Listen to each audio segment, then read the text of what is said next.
নমস্কাৰ সকলোকে স্বাগতম জনাইছো আসাম কেৰিয়াৰ পইণ্ট ইউটিউব চেনেলটোলৈ তো বন্ধুসকল আজিৰ এই ভিডিঅ'টিত আমি আপোনালোকৰ আগন্তুক অনুষ্ঠিত হ'ব লগা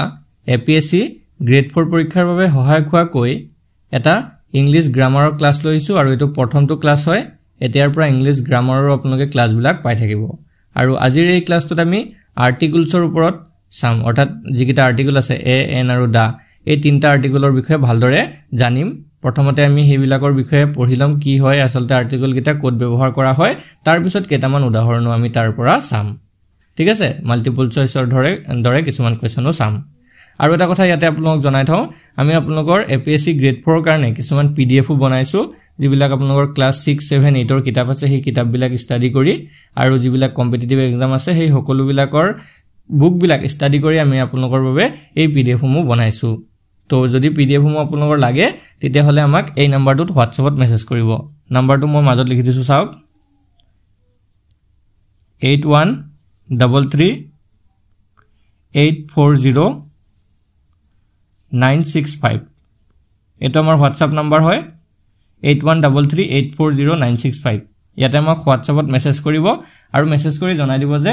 এপিএসসি গ্ৰেড 4 ৰ সকলোখিনি পিডিএফ লাগে তো সকলোখিনি পিডিএফ এতিয়া আমি কেৱল মাত্ৰ আপোনালোকক 79 ত দি আছো ঠিক আছে 79 ত সকলোখিনি পিডিএফ আপোনালোকে পাই যাব আৰু যিসকলে আগতে আসাম জিকে সোশিয়াল ষ্টাডিজ আৰু সায়েন্স খিনি লৈ থৈছে তেওঁলোকে কেৱল 30 টকা পে কৰিলে বাকি ম্যাথছ ৰিজনিং আৰু ইংলিশ খিনি আমি আপোনালোকক এতিয়া পিডিএফ দি দিম হেখিনি হোৱা নাছিলে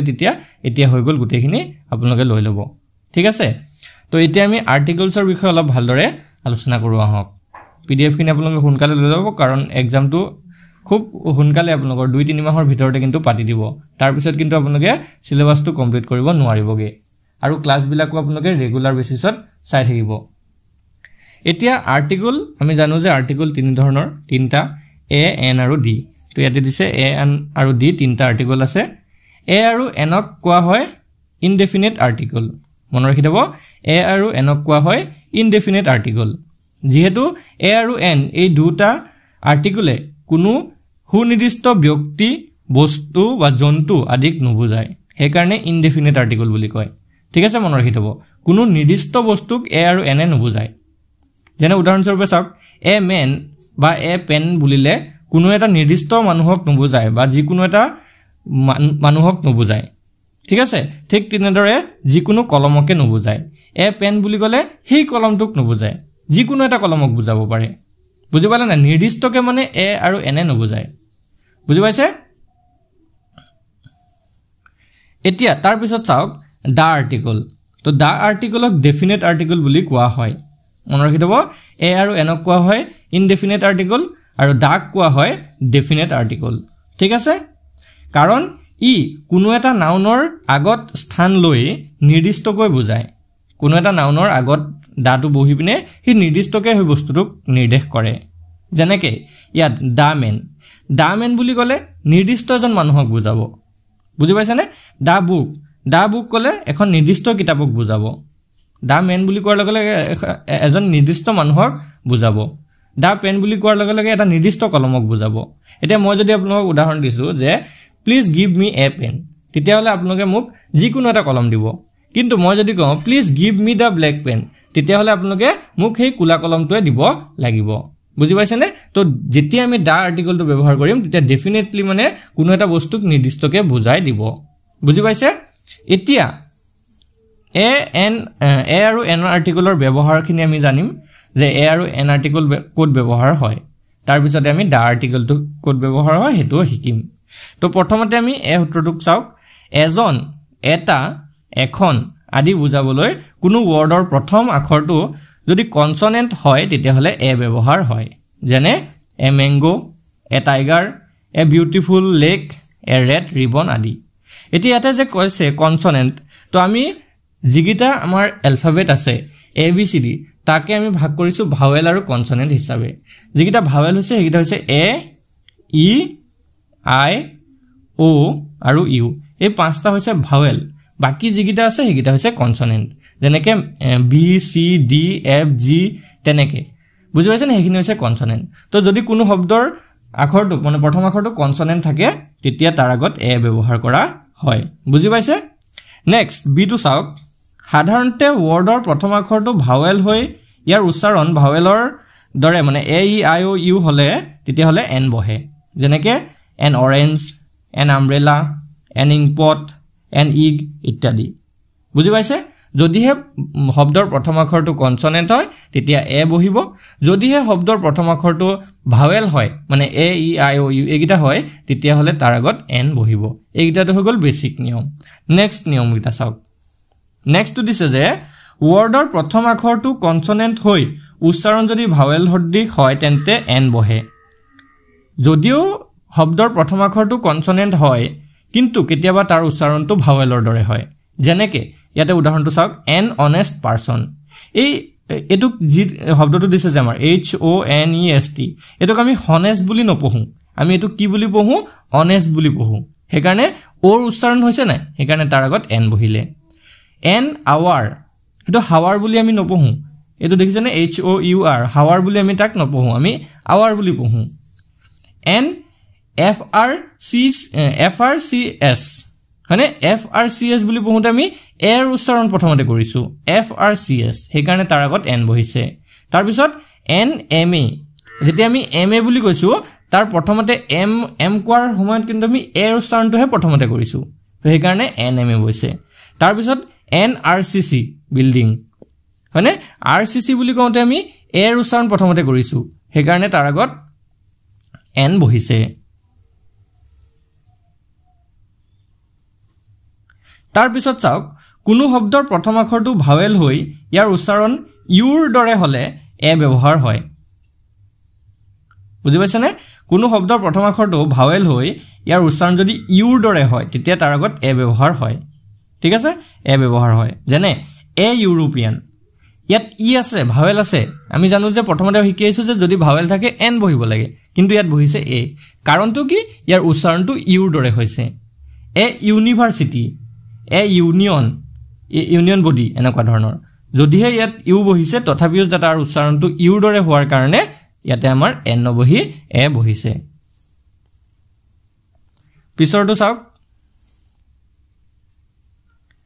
তাৰ পিছৰ নিয়মটো চাওক কোনো শব্দৰ ও আখৰে ওয়া উচ্চাৰণ কৰিলে তেনে শব্দৰ আগতো এ ব্যৱহাৰ হয় ওয়ে যদি ওয়াৰ দৰে উচ্চাৰণ কৰে যেনেকৈ ইয়াতে এ 1 ৰূপী নোট 1 বুলি কওঁতে আমি ওয়াৰ দৰে উচ্চাৰণ হৈছে নে হেকাৰণে তাৰ আগত এ বহিছে এ ওয়ান আইড মেন ওয়া বুলি উচ্চাৰণ হৈছে যাৰ কাৰণে তাৰ আগত এন নবহি এ বহিছে এতিয়া আমি দা আৰ্টিকলৰ ব্যৱহাৰখিনি শিকিলো অলপ দা আৰ্টিকল ক'ত ক'ত ব্যৱহাৰ হয় এতিয়া সমগ্ৰ জাতিটোক বুজাবলৈ সিঙ্গুলাৰ নাম্বাৰত থকা কমন নাউনৰ আগত দা বহে কি কৈছে বুজিলক সমগ্ৰ জাতিটোক বুজাবলৈ কোনো এটা জাতিটোক সম্পূৰ্ণভাৱে বুজাবলৈ সিঙ্গুলাৰ নাউনত থকা কমন নাউনৰ আগত দা বহে যেনেকে the cow is a useful animal এই কাউৰ আগত দা বহিছে কাৰণ গোটেই কাউ জাতিটোক অৰ্থাৎ গৰু জাতিটোকে ইয়াত বুজাইছে যে গৰু এবিধ উপকাৰী জন্তু the dog is a faithful animal যে কুকুৰ এটা বিশ্বাসী জীৱ হয়নে তো এই গোটেই কুকুৰ জাতিটোকে বুজাইছে হেকাৰণে তাৰ আগত দা বহিছে নেক্সট দিছে কোনো ব্যক্তি বা বস্তুক নিৰ্দিষ্টকৈ বুজাবলৈ বা আগতে জনা ব্যক্তি বা বস্তুক বুজাবলৈ দা আৰ্টিকল ব্যৱহাৰ কৰা হয় কোনো এজন বস্তুক নিৰ্দিষ্টভাৱে বুজাবলৈ বা কোনো এটা বস্তুক বা কোনো এজন ব্যক্তিক যেতিয়া নিৰ্দিষ্টকৈ বুজোৱা হয় তেতিয়া তাৰ আগত দা আৰ্টিকল ব্যৱহাৰ কৰা হয় বা পূৰ্বতে জানা যদি কিবা বস্তু থাকে বা কোনো মানুহৰ বিষয়ে জনা থাকে তাৰ যেতিয়া জিকৰ পিছত কৰা হয় তাৰ বিষয়ে যেতিয়া পিছত আলোচনা কৰা হয় তেতিয়া তাৰ আগত দা ব্যৱহাৰ কৰা হয় যেনেকে ইয়াতে উদাহৰণটো চাওক I know the man whom you meet yesterday I know the man বুলি কিয় কৈছে whom you meet yesterday যে তুমি কালি যিজন মানুহক লগ পাইছিলে সেই মানুহজনক মই জানো এই আগতে চিনি পোৱা ব্যক্তি হোৱাৰ কাৰণে ইয়াত দা ব্যৱহাৰ হৈছে he has posted the letter যে সেই চিঠিখনে পোষ্ট কৰিছে the teacher find the boy সেই শিক্ষকজনে দা টিচাৰ বুলি কোৱাৰ লগে লগে সেই শিক্ষকজনক নিৰ্দিষ্টকৈ বুজোৱা হৈছে যে সেই শিক্ষকজনে ল'ৰাটোক ফিন কৰিছে নেক্সট কি কৈছে যে নদ নদী সাগৰ মহাসাগৰ দ্বীপপুঞ্জ পৰ্বত পাহাৰ জাহাজ বাতৰি কাকত আদিৰ নামৰ আগত দা আৰ্টিকল ব্যৱহাৰ কৰা হয় এটো ইম্পৰ্টেন্ট পইণ্ট মন ৰাখি থব পৰ্বত পাহাৰ হোক নদ নদী সাগৰ মহাসাগৰ দ্বীপপুঞ্জ জাহাজ এইবিলাক বাতৰি কাকত এইবিলাকৰ আগত দা আৰ্টিকল ব্যৱহাৰ কৰা হয় যেনেকৈ উদাহৰণটো চাওক the Brahmaputra is the biggest river in Assam the Red Sea looks beautiful in the evening the Assam Tribune is a daily news the Himalaya is the highest mountain in the world হয়নে গোটেইবিলাকত কি বহিছে দা ব্যৱহাৰ হৈছে তাৰপিছত কি কৈছে ধৰ্মগ্ৰন্থ পুৰণি কাব্য অৰ্থযুক্ত দেশ আদিৰ আগত দা আৰ্টিকল ব্যৱহাৰ কৰা হয় যেনে the Bible is a holy book বাইবেলখন এখন ধৰ্মগ্ৰন্থ হয় খ্ৰীষ্টানসকলৰ the Mahabharata is an ancient Hindus book মহাভাৰতখন ধৰ্মগ্ৰন্থ the author of the Iliad এইটো ইলিয়ানখন এখন বুক হোৱাৰ তাৰ আগত সেইকাৰণে দা বহিছে the USA is a big continent এখন দেশ অৰ্থযুক্ত দেশৰ আগত দা USA সেইকাৰণে বহিছে তাৰপিছত কি কৈছে বিখ্যাত প্ৰসাদ অট্টালিকা আদিৰ আগত দা আৰ্টিকল ব্যৱহাৰ কৰা হয় বহুত ডাঙৰ ডাঙৰ যেতিয়া বিল্ডিং থাকে কোনো ডাঙৰ ডাঙৰ প্ৰাসাদ থাকে সেইবিলাকৰ আগত দা ব্যৱহাৰ কৰা হয় যেনেকৈ আই হেভ চিন দা তাজমহলখন এখন বহুত ঐতিহাসিক পুৰণি বিল্ডিং হয় সেইকাৰণে তাৰ আগত দা ব্যৱহাৰ হৈছে উই এনজয় দা ব্ৰিটিছ মিউজিয়ামখন এখন বহুত পুৰণি আৰু বহুতে বিখ্যাত এখন বিল্ডিং হয় বা মিউজিয়াম হয় তাৰ কাৰণে তাৰ আগত দা ব্যৱহাৰ হৈছে তো এতিয়া এনেকুৱা ধৰণে আমি এ এন আৰু দা কোড ব্যৱহাৰ হয় এইখিনি আমি জানিলোঁ এতিয়া কিছুমান এক্সাম্পল চাওঁ যদি আপোনালোকে কৰিব পাৰে লগতে আপোনালোকে কৰি যাবলৈ চেষ্টা কৰিব মাল্টিপল চইচ কুৱেশ্যন হয় এ এন আৰু দা বহুৱাব লাগিব কি কৈছে প্ৰথম কুৱেশ্যনটোত হি ইজ ডেছ অনেষ্ট বয় তো ইয়াতে এ হ'ব এন হ'ব নে দা হ'ব তো আমি যদি চাওঁ এইটো কি হ'ব এন হ'ব মই কাষতে লিখি দিছোঁ এনচাৰটো চাওক এন হ'ব হি ইজ এন অনেষ্ট বয় এইটো হনেষ্ট বুলি আমি নপঢ়োঁ অনেষ্ট বুলি পঢ়োঁ মই কৈছিলোঁ নহয় আৰু যেতিয়া উচ্চাৰণটো কনচনেণ্ট থাকিলেও যেতিয়া উচ্চাৰণ ভৱেলৰ দৰে হয় তেতিয়া তাত এন বহে তাৰপিছত 2 নম্বৰটো চাওক গিভ হিম ডেছ 1 ৰূপী কইন এতিয়া 1 ৰূপী কইন হোৱাৰ কাৰণে এইটো কি বহিছে এ বহিব কেলে কাৰণ যদিহে ইয়াত অ বহিছে যদিও ইয়াত অ আছে 1 ৰূপী কইন আছে সেইকাৰণে 1 হোৱাৰ কাৰণে ওৱাৰ দৰে উচ্চাৰণ হৈছে কাৰণে ইয়াত এ বহিছে নেক্সটটো হৈছে there is this inkpot on the desk এইটো আই আছে ইংকপটত আই আছে সেইকাৰণে এইটো এন হ'ব তাৰপিছতে কি হৈছে there is this university at Guwahati ইয়াত ইউনিভাৰ্চিটি আছে ইউৰ দৰে উচ্চাৰণ হৈছে তো ইউৰ দৰে উচ্চাৰণ হোৱাৰ কাৰণে এইটো এ বহিব হ'ল এইটো এ বহিলে তাৰপিছত শ্ৰীলংকা ইজ ডেছ আইলেণ্ড তো এইটো হৈ যাবগৈ N Sri Lanka is an island ঠিক আছে ইয়াত আই থকাৰ কাৰণে এন হৈছে নেক্সট চাওক কি দিছে the game came to this in তো ই এন ডি ই আছে সেইকাৰণে ইয়াত এন হ'ব the game came to an end 7 নম্বৰটো দিছে he is this honourable man তো অনাৰেবলটো আমি পাই আহিছিলোঁ অনেষ্ট অনাৰেবল এইবিলাক থাকিলে এন বহে তাৰপিছতে 8 নম্বৰটো দিছে I want this historical at last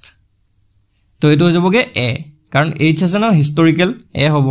নেক্সটটো দিছে he is dash M A তো এম এটো আমি পঢ়িছিলোঁ এম এ উচ্চাৰণ কৰোঁতে প্ৰথমতে এ আহিছে তো তাৰ কাৰণে এইটো হৈ যাবগৈ an he is an M A 10 নম্বৰটো দিছে চি বট ডেছ আমব্ৰেলা তো আমব্ৰেলাত ইউ আছে তো এইটো এন হ'ব